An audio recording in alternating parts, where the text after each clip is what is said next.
জামাত এবং শিবির কখনো প্রকাশ্যে তারা বলে না আসলে এই সম্পর্কের বন্ধন কতটুকু। সেপারেট অর্গানাইজেশন ক্লেম করা হয়, কিন্তু আমরা জানি যে শিবির একটি আর্ম, জামাত ইসলামের একটি আর্ম, কারণ এখান থেকে সবাই পরবর্তীতে জামাত ইসলামে যোগ দেন। মেম্বার কনফারেন্সের ভোটিং হয়েছে আগে অনলাইনে, যে যার জায়গা থেকে ভোট দিতে কয়জন ক্যান্ডিডেট ছিলেন এবং সেই কেউই ক্যান্ডিডেট ছিলেন। আপনি বলবেন যে আমার এখানে ডেমোক্রেসি হয়েছে, কিন্তু ইলেকশন করবেন শেখ হাসিনার মতো। প্র্যাকটিক্যালি কতটুকু আসলে গ্রহণযোগ্য যে আপনি সবাইকে ক্যান্ডিডেট বলছেন, কোনো এজেন্ডা নাই, কোনো ভিশন নাই, কোনো প্লেজ নাই। বর্তমান শিবিরের নেতৃত্ব, যদিও শিবিরের সাথে শিবির যে সংগঠন, শিবিরের সাথে জামাতের সংশ্লিষ্টতা কতটুকু এটি নিয়ে জামাত এবং শিবির কখনো প্রকাশ্যে তারা বলে না আসলে এই সম্পর্কের বন্ধন কতটুকু। সেপারেট অর্গানাইজেশন ক্লেম করা হয়, কিন্তু আমরা জানি যে শিবির একটি আর্ম, জামাত ইসলামের একটি আর্ম, কারণ এখান থেকে সবাই পরবর্তীতে জামাত ইসলামে যোগ দেন। এখন প্রশ্ন হচ্ছে, বর্তমান শিবিরের নেতৃত্ব 5ই আগস্টের পরে নির্ধারণ করা হয়েছে, বর্তমান নেতৃত্ব কথা বলছি। হ্যাঁ হয়েছে। কিভাবে হয়েছে? হ্যাঁ দেখবেন, হয়েছে সোহরাওয়ার্দী উদ্যানে কনফারেন্স হয়েছে, মেম্বার কনফারেন্সের ভোটিং হয়েছে আগে অনলাইনে, যে যার জায়গা থেকে ভোট দিতে কয়জন ক্যান্ডিডেট ছিলেন এবং সেই কেউই ক্যান্ডিডেট ছিলেন না।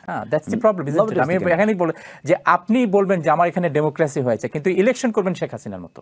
No, it's not. Yes, it's not. আপনি আপনার পার্টি পলিটিক্সে বলছেন যে আমার শিবিরের সভাপতিকে আমরা ইলেকট্রাল ভোটের মাধ্যমে অনলাইন কিংবা অফলাইন ভোট দিয়েছি, ওকে, কিন্তু ক্যান্ডিডেট মাত্র একজন। তাহলে এই যে ইউ আর মিস্টেকিং। আচ্ছা বলুন। You are doing mistake. There is no candidate. Nobody is the candidate. Okay. The member list has been published. Okay. Whole over Bangladesh যত মেম্বার্স থাকেন, মেম্বার লিস্টে পাবলিশ করা হয় অনলাইনে এবং অফলাইনে। Anybody can cast his vote in favor of any member. তো member মানে all are members. সভাপতি হওয়ার জন্য কোনো ক্যান্ডিডেট কি থাকে না আপনাদের? No.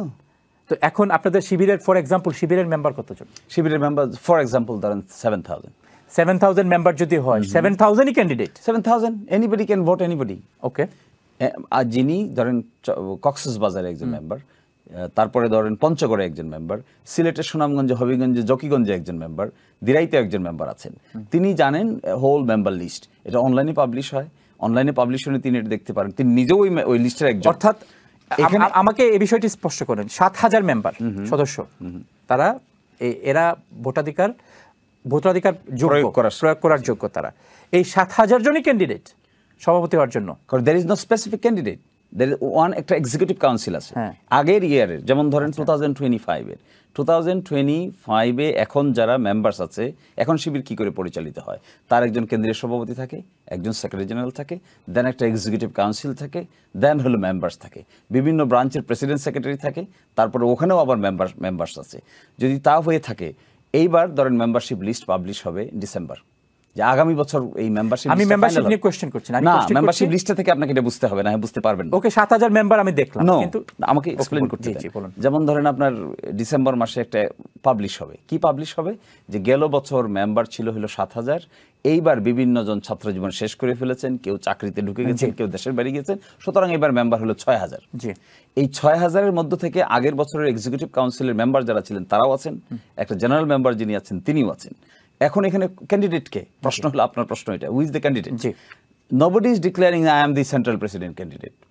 Nobody is saying that I am the central president candidate. যেহেতু একটা আগের এক্সিকিউটিভ কাউন্সিল আছে যারা নাকি আগের বছর লিডারশিপে ছিলেন, সাধারণত তাদের মধ্য থেকেই একজনকে ভোট দিয়ে থাকেন, কারণ তাদের leadership tested.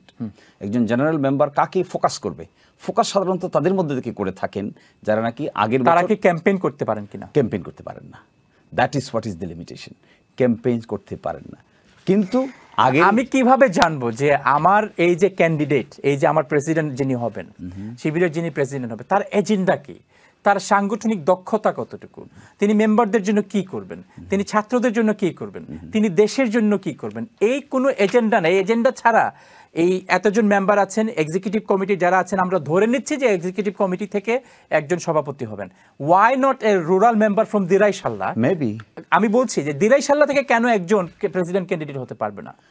There is not the question of candidacy. আমি আসব আপনার কাছে। Everyone is candidate. আমি এখানে আমার Diraishalla person can also be candidate. এটি ডেমোক্রেটিক্যালি কতটুকু আসলে গ্রহণযোগ্য যে আপনি সবাইকে ক্যান্ডিডেট বলছেন, কোনো এজেন্ডা নাই, কোনো ভিশন নাই, কোনো প্লেজ নাই, কিন্তু আপনি বলছেন যে ডেমোক্রেটিকলি একজন প্রেসিডেন্ট, আমরা 7,000 জন ক্যান্ডিডেট, 7,000 জন মেম্বার দিচ্ছে, কিন্তু আমরা চুজ করি এক্সিকিউটিভ মেম্বার থেকে।